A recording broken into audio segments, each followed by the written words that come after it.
Sekitar 350 paket bahan pokok dan makanan siap saji disalurkan langsung ke warga yang terisolasi banjir di Kecamatan Marusu dan Kecamatan Maros Baru, Kabupaten Maros. Distribusi bantuan pun dilakukan dengan menggunakan perahu.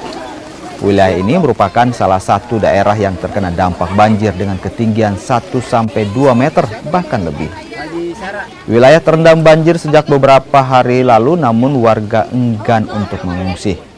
Mereka memilih untuk tetap tinggal di rumahnya untuk menjaga barang berharga mereka.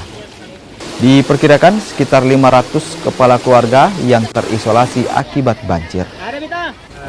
Masyarakat 2 titik untuk bantuan di Kecamatan Marusu dan Maros Baru. Yang di sini kita di Dusun Tampala, karena informasinya di sini termasuk yang terdampak yang cukup serius juga. Jadi akhirnya kita putuskan untuk hari ini kita ke sini. Di sini terdapat 200 kakak, 200 sampai 300 kakak. Nanti kita akan melakukan pendataan lagi dan alhamdulillah tadi bantuan pun sudah dapat kita. Bantuan apa Pak yang disalurkan? Tadi ada bantuannya tadi kita ada sembako, pakai sembako, kemudian juga ada tadi kita ada makan hari-hari juga tadi sudah kita berikan kepada yang bersangkutan.